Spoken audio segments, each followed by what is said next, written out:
Today I thought I would show you our sweet potato harvest while having a heart-to-heart with you about the sustainability of growing meat versus growing plants. As I've mentioned before, we tried a plant-based diet after watching Forks Over Knives. We continued a plant-based diet because of the health benefits and because of the money-saving benefits. Some health benefits we've seen are more energy. It takes a lot of energy for your body to digest meat and dairy versus fruit and veggies. Since our bodies are not working hard digesting, we have a lot more energy. Easy digestion. As I mentioned, eating a plant-based diet is easy on your body and it rewards you for it. Things like constipation, stinky gas, and stomach discomfort will be taken care of on a plant-based diet in no time. 75% of the world's population is lactose intolerant.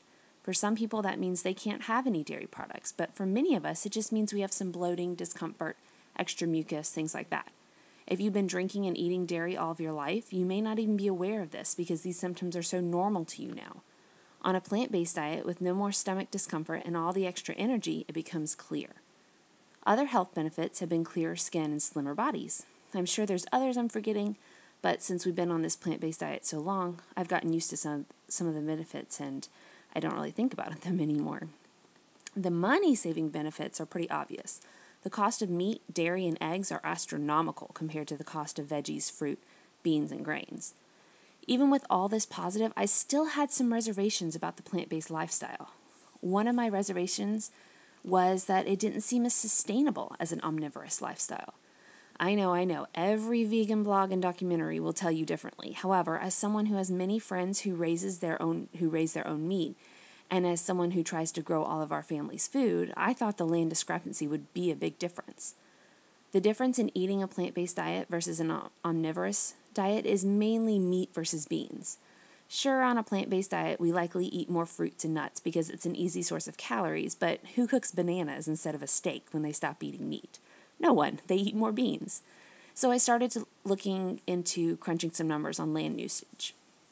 On average, we would need about 1/10 of an acre to grow all the beans that we consume in a year. As I have many friends who grow a lot of their meat, I assumed raising your own meat was more sustainable than growing your own beans.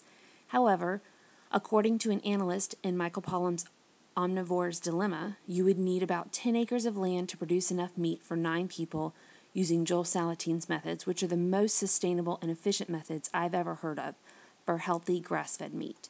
So 1/10 of an acre for beans versus close to 10 for meat. That's no contest. But let's talk about labor. I've tried growing all of our beans. It's not easy. As a matter of fact, it's very labor intensive, from growing trellises to popping out every single bean in order to store them.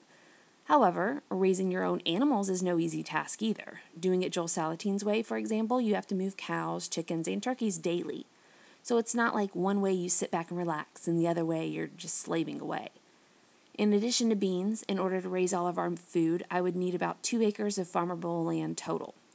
For example, we eat about 24 pounds of oats each year, which takes about 1/10 of an acre. We buy about 250 to 300 pounds of wheat each year to make all of our bread products. We also eat about 26 pounds of rice each year. Using Paul Gauchi's Back to Eden garden as an example, another 1.5 acres, give or take, would take care of all of our vegetable and fruit needs. So total number of acres to feed our family beans, grains, fruit, vegetables, nuts, and seeds for a year on a plant-based diet would be somewhere around 2 acres. So those are the numbers. I know growing grains and beans without machines is very labor intensive. I'm not able to do it right now, but I'm not beyond trying it one day. I love a challenge. The other reservation I had regarding the plant-based lifestyle versus the omnivorous lifestyle is fossil fuel use. I knew I could get all of my animal meat from pretty close neighbors if I wanted to, whereas buying things like bananas and avocados meant I would be using a lot more fossil fuel to feed our family on a plant-based diet. However, as I looked into locally raised meat, I learned it still has to travel quite a bit, as the closest butcher is almost 400 miles round trip. Therefore, local meat is quite the misnomer for me, even living where the animals are raised. Bananas still have further to travel, and when the day comes when that fossil fuel is not so cheap and easy to use, it would be a shock to my convenience for sure. So having to ship enough meat to feed our family for a year, 400 miles, versus having to ship enough bananas, 2,500 miles per year, does give me pause. However, I'm not comparing apples to apples or typical protein source to protein source. Really, I should be comparing fossil fuels use of beans to meat, as meat eaters eat bananas as well. It's not like you switch out bananas for meat. So for the most part, through some research, my reservations have been resolved. My conclusion, number 1, grow more food. Each year I grow more, and I encourage you to do the same. I want to feed our family. I want to feed our chickens. I want to feed other families in our area. Number 2, eat seasonally. If I eat seasonally, that means I can buy locally, which means I'm using less fossil fuels to get it here. Eating seasonally also means eating less tropical fruits, which brings me to point number 3. Number 3 is keep the tropical food to a minimum. This is a tough one. A good way to get our calories and fat each day is to eat bananas and avocado. I know someone up north who is growing some dwarf tropical trees, so as I see how she does it, I may follow in her footsteps. I also know of a variety of avocado tree that can withstand pretty cold temperatures. At least I have hope, even if it's many days in the future. Apart from that, each year I'm adding more fruit to our garden, so maybe we will not feel the need to buy as many outside non-seasonal food, which brings us back to points 1 and 2. So what do you think?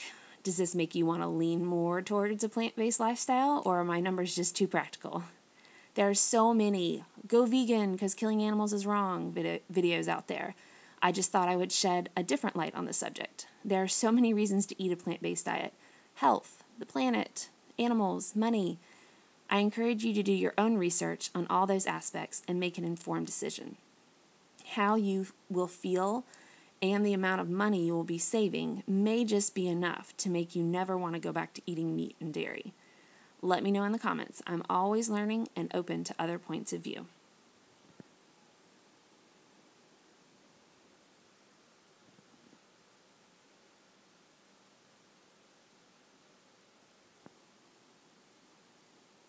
So here we're at the end of the video, and this is our final sweet potato haul. I organized the sweet potatoes. They've all dried through the day, so I'm organizing them, the smallest, and then the small ones, and then the medium ones. Those are the ones you'd probably buy at the store.